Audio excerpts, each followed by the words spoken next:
next year's EY Entrepreneur of the World Award in Monte Carlo is none other than Mr. Go Miakiat of Carex Berhad.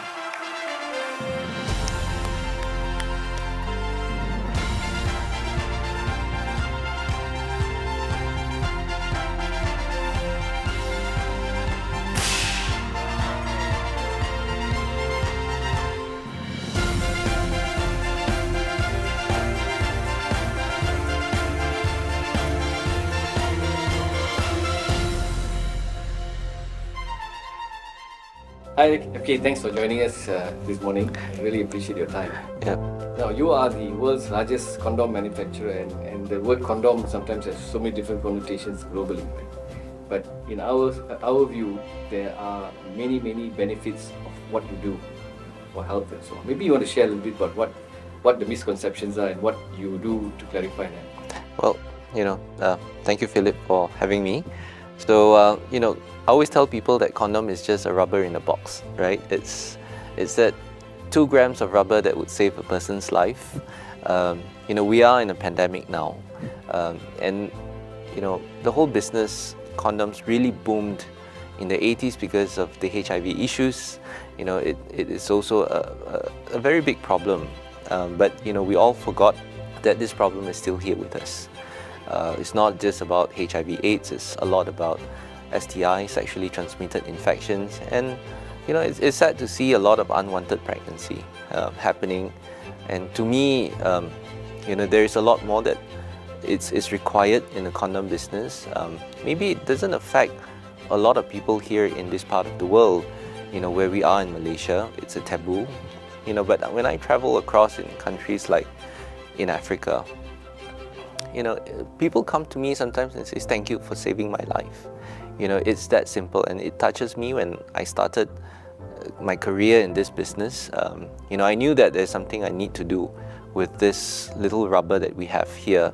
It has so much potential, and I think it still has so much potential to grow, not looking into the safety perspective, but also how to enhance people's life. What you do, MK, and I know that even in the Western world, that people they not even use the term condom, right? Yeah. Because for them it's taboo. And maybe share with us your experience, even at the global stage. Yeah, it's still a challenging thing, right? It's something that it's just stigma.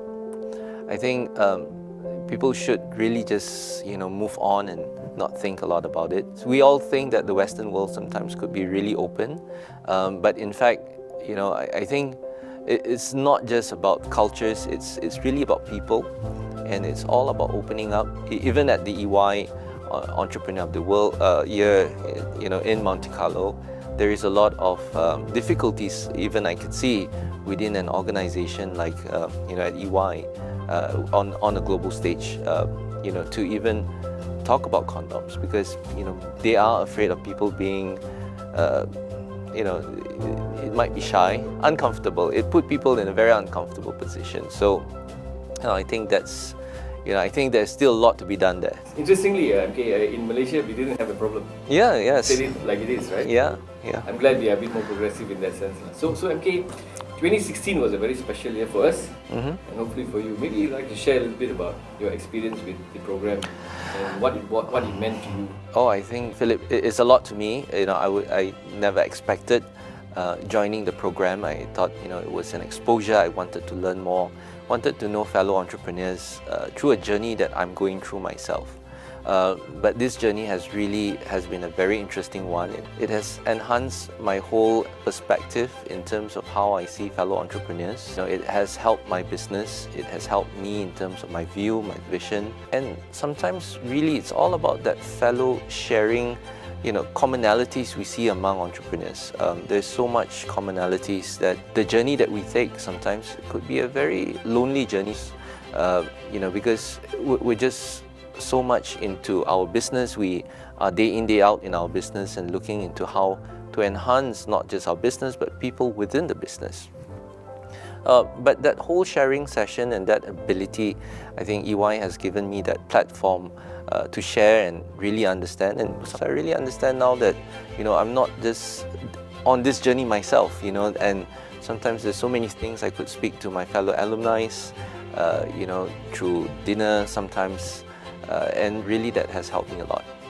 So okay, you have been also a judge on the program, Malaysia twice. You're still a judge in this program this year. So tell us a little bit about how it's been being a country winner, an entrepreneur, winning this program, and also coming in as a judge. How has that helped you or helped us in some way give that perspective to the program? Oh, I think the judge part has helped me a lot. Reading, understanding, and I think sometimes even myself, through my journey, my day in, day out in business, sometimes you need that little booster jab, not just your vaccines, but you still need that booster to boost yourself, to energize yourself. And it's really inspiring reading all this stories. Sometimes I would say that I'm learning actually more from the participants rather than judging them, because there's so many good candidates who have joined these programs, and their whole perspective, and sometimes even we try and see how we could help them. There's so many aspects, and businesses start sometimes. We're not an organization that's been there sometimes 100 years, right? So there's so many things that we still are learning, and there's so many things that there is so many opportunity that we could actually improve our business. And also, MK, you have been coach at the world stage. Can you just tell us about how it felt being a coach at the global stage, meaning you're coaching global entrepreneurs coming from Malaysia, and how did it feel? Did it feel special? Did you feel that you were able to contribute in a different perspective? Maybe share with us your experience. Well, I must say I was at awe, to be with my other fellow coaches over in Monte Carlo. Again, I said I learned probably more than actually I did that whole coaching session, because it's really very different with fellow entrepreneurs, I think. And one thing I always learn through this whole entrepreneurs series that EY has done, that a lot of we fellow entrepreneurs actually talk a lot more about business. We don't talk about ourselves. I don't think a lot of us see ourselves as a product, but really the business. And that whole process, especially being a coach, in Monte Carlo, really brought me a very different perspective, because I guess being an entrepreneur here in Asia, we have our values and our beliefs, as fellow entrepreneurs, but going to a global stage, that's a really different thing. It's really about your passion. It's really about talking about your passion, and it was not easy. And I think that is something I see a lot of fellow, we Malaysian entrepreneurs and the Asian entrepreneurs as well. That it's always that difficult stumbling block in terms of moving, to talk not always about the business, but suddenly now to talk about yourself. And trust me, when you are put in that position, your mind just goes blank. It's like, gosh, what did I do? So MK, how has business been? I think you have pivoted in a number of areas. Maybe you want to just share how you have, made those changes, and how do you continue to grow? Well, I would say that it has been challenging. I don't think any business is you could just say that the business is smooth sailing.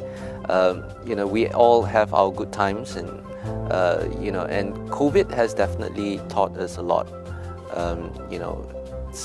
For me, being in a medical business and even in sexual wellness, making condoms, making lubricants, it has been challenging in the sense that we started all with governmental business. Half the world's condom is being purchased by governments, and it continued to be a growth driver for many years. But obviously now with COVID, a lot of governments around the world are finding it a challenge to actually get budget to actually continue programs on HIV. The United Nations and even we in Malaysia are dedicated to ending HIV/AIDS by 2030. But I guess I'm not sure, coming out of COVID, will that objective be derailed? So again, I think there is still a lot, COVID is happening.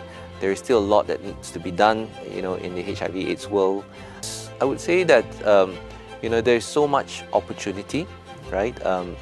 I always see that there is a lot of opportunity even in growth in a crisis time, and even with the whole, we see a drop in terms of demand. Well, we're lucky still in our last financial year we grew approximately 7% in terms of revenue. I think it's always about pivoting businesses, looking at opportunities in terms of making sure that there is, another area that you could sell. Very quick within the whole period of COVID, we had to pivot to go from a business to consumer business model as well. We were always a B2B.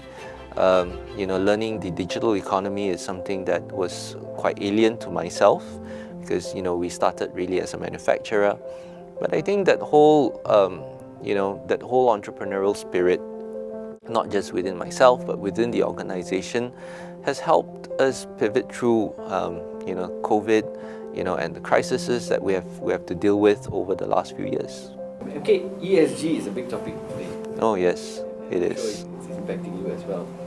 I just wanted to talk a little bit about the work that you do on the social scene. I know you do a lot with the marginalized. So maybe you just want to share a little bit more how you connect business with social side of things. Thanks for interviewing me. Thank you. Giving back. Well, Philip, I think in any businesses, it's in a way I've spoken to many people about ESG, and I guess for me, I see Carex, and I've told my team in terms of making sure that the whole the whole giving back to community should not be a CSR program. It should be a core foundation of the business. It's how your business runs, and you need to interweave that into your core principles of your business.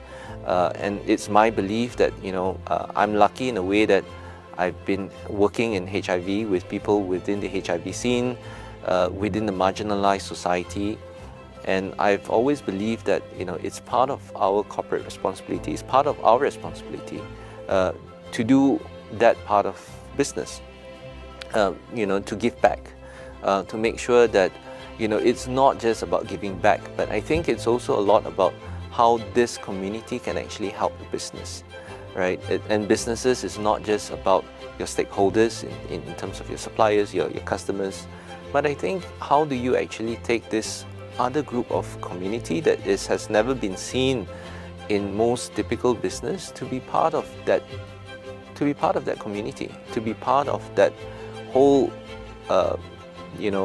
people that actually will make this business successful. Great.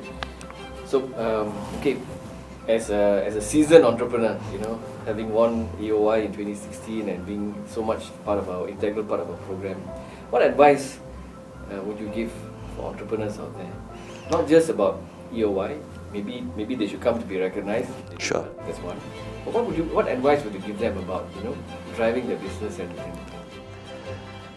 Well, I think one thing I've learned through this program as well, I think a lot of it has to be, it has to be an objective, right? There have to be a mission. There must be a purpose in any business. I think every business needs to find that purpose in terms of why you are doing what you're doing, right? And you need to be excited to be driving that. And that's where I always talk about passion. That it has to be a passion. It must be that passion. Making money is just a resultant of what you do, but I think that passion drives a person more than anything else. And again, I always tell my team as well, it's always about surprising and delighting, right? Even though I am in a very conservative business, a difficult business to even talk about, but I guess it's one thing that I've always told my team: surprise and delight, right? That has always been my core. Yeah, I still remember the joke about who has the longest, who has the largest, and whatever not. But MK, we believe in building a better working world, and I'm really glad that you are part and parcel of building a better working world. Thank you so much. Thank you. To us, and wish you all the very best, and thank you for contributing to this video that we're doing. Thank you. Thank you.